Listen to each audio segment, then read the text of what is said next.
If you enjoyed the video, make sure you subscribe and turn notifications on so you don't miss a video in the future. What's going on, guys? Welcome back to another Friday the 13th the game video. Today, just one day away from the next patch, we finally get a look at the upcoming patch notes. Most of what's in these notes we've already seen previously, however there are a few special changes in here that I'd like to go over with you now. Let's start first with Jason's swing animation. All of Jason's weapons have had their swinging animations adjusted to swing lower towards the ground. This change should help prevent Jason's swings from missing players that are on uneven terrain or crouching. Now this is definitely a pretty needed change. There were several times where if a counselor would simply crouch or trip, that your swing would completely miss and go over their head, making it impossible to hit them. Hopefully this new lower swing won't look too odd though. The next change I found interesting was a small but effective change to driving vehicles. The rear view camera that is available while driving in reverse can now be accessed at any time while driving by holding down the rear view button, default R, triangle, or Y. You'd be surprised just how useful this may be. Looking back to see if Jason is following or if other counselors are seeking a ride is pretty huge, especially now that we can continue moving forward while doing so. Another small but great change comes from the locking and unlocking of regular doors. Regular doors, those that do not have a barricade attached, can now be locked/unlocked from both sides.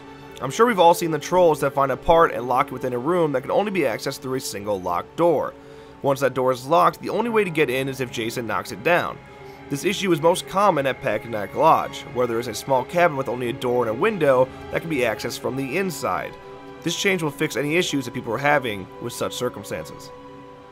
Now let's go ahead and go over the infraction system, or the salt mines. We already know about this, but the patch notes let us get a clear understanding of what exactly gives you salt. An infraction system has been added in order to combat issues with players prematurely leaving matches. Players will now gain infraction points by performing any of the following actions in a quick play match: leaving the match as Jason, leaving the match as the host, leaving the match while still alive as a counselor, leaving the match while in the process of being killed. Accumulating too many infraction points will place you in a low priority queue in matchmaking with other similar players. These infraction points are not permanent and will decay over time. For more information about the system, please visit the official forums.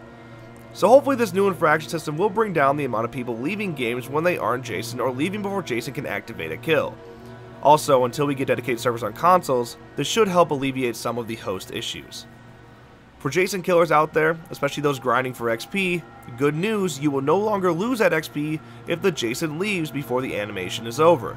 Killing Jason will now grant XP when the Jason player quits after the kill sequence has been initiated. It can get frustrating when you've earned a Jason kill yet fail to get the XP because they leave the game. Thankfully, this will be fixed. And last but not least, let's go over the offline bot improvements, which includes general improvements made to AI behavior, improvements from AI in interaction with vehicles. AI will now make an attempt to interact or avoid Jason's traps.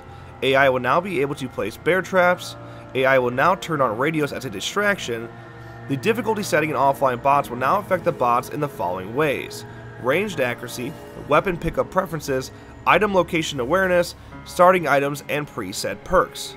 With these improvements, hopefully we get a more realistic and genuinely challenging experience within offline bots. While offline bots are a good getaway from trolls and a way to always guarantee that you're Jason, they are simply too easy to have any true longevity.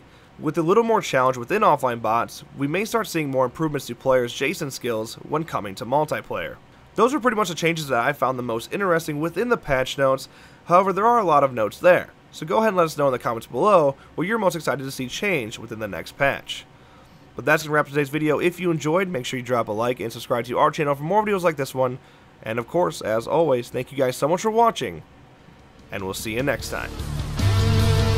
You can bring him back, you know. There's always a way.